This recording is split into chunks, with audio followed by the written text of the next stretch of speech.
Welcome to Unmasking the Monster, where we go over a bit of monster lore and then break down the monster's characteristics into a voice that you can bring to life in your campaign. Today, we get to enjoy a mucousy aberration older than time. Let's talk all about Aboleths. Before we get rolling, today's episode is sponsored by... just kidding, we don't do that here. At least for now. Yeah, I'm looking at you, Wormwood Gaming and Hero Forge. From the dawn of time. Well, before the time of gods, at least. The Aboleths, whatever. Before the time of gods, the Aboleths ruled the realm. Then, Belamo, the gods came in and smacked the Aboleths around and freed their mind-controlled thralls, forever putting an L in the Ancestry.com connected mind of the Aboleth. An Aboleth never forgets their debt, or phone numbers, or where they put their keys, or your social security number that they overheard you say out loud while at the bank. They have a unique hive mind and feature called Eternal Memories that lets them never forget that AOL.com password used a millennia ago by their great-great-great-great-great-great-great-grandpa. And they pass these memories on to each generation thereafter. No idea how they mate though. But my weird imagination has each Aboleth losing a slimy tentacle at death, and another one growing from it. This catfish squid dolphin hybrid likes to live in the squishy murky waters of the world, and are treated as the Nessie of the Forgotten Realms that absolutely loves to be worshipped. This worship can come from cults, or religious folk, or it can come from the Aboleth enslaving an entire city when it swims throughout the city's sewer system. Oh, sorry. Did I forget to mention it can enslave 3 people a day forever? This lasts until the Aboleth dies, or the Aboleth leaves the plane of existence. While visiting the area, the Aboleth's mere squishy presence poisons the land that surrounds its lair. How about those sewers it's swimming in? These are now worse by being extremely slimy, wet, and just having a terrible stank. You find a nice stream or pond to drink from on your way to Aboleth-topia. Too bad. All water sources within a mile are now mucky, making you puke faster than seeing your grandma's bunion for the first time. The voice. Now that we know a little bit more about what the Aboleth brings to the table, let's see what you can do as a dungeon or game master to unmask the monster and make them stand out as a character in your universe. Please note, all the advice I give is not law and just my opinion. If you want your Aboleth to be something completely different, you can totally do that. Now that's out of the way, all Aboleths are super evil maniacal bad guys and can never be a good PC. Obviously, that's not true, but it is what a lot of people do with their Aboleths.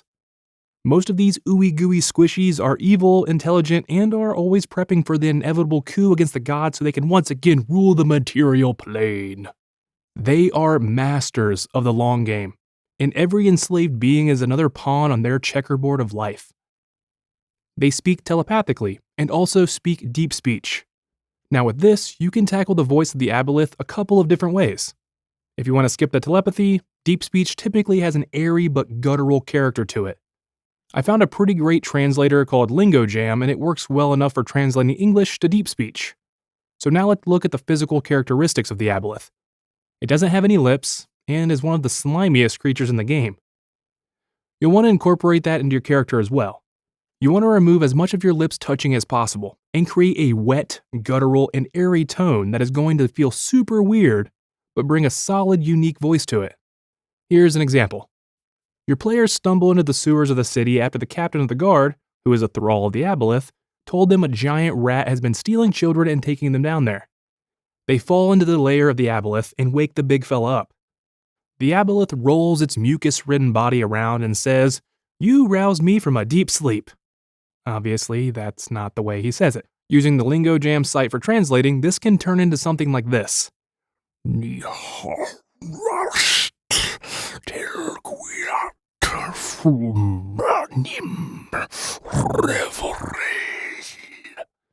Deep, creepy, wet. Just what this catfish squid dolphin would want. If you would like to go with the telepathy route, great. Just note the Aboleth can read the player's mind and know their greatest desire. Think of a really wet and squishy Lucifer. The voice can still keep the deep and guttural airiness to it, but still speak common. "You roused me from a deep sleep" turns into, "You roused me from a deep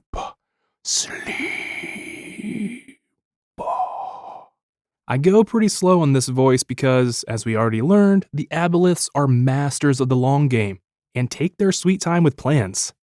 They are methodical and extremely intelligent, so it makes sense that their speech matches this.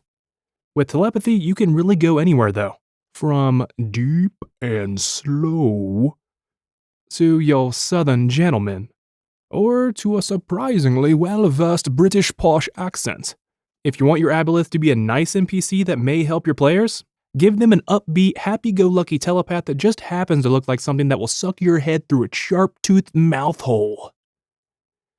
You rouse me from a deep sleep turns into, oh hey there, you woke me from a pretty solid nap. I hope this quick overview of the Aboleth gives you some ideas to bring this character a life your players will love, and will be remembered for campaigns to come. Thanks for watching. I hope you enjoyed the video. Feel free to like and subscribe for future videos, and I'm looking for a video editor in the future, as of 2021, so let me know if you'd be interested in the comments below. Thanks, and see you next time on Unmask the Monster.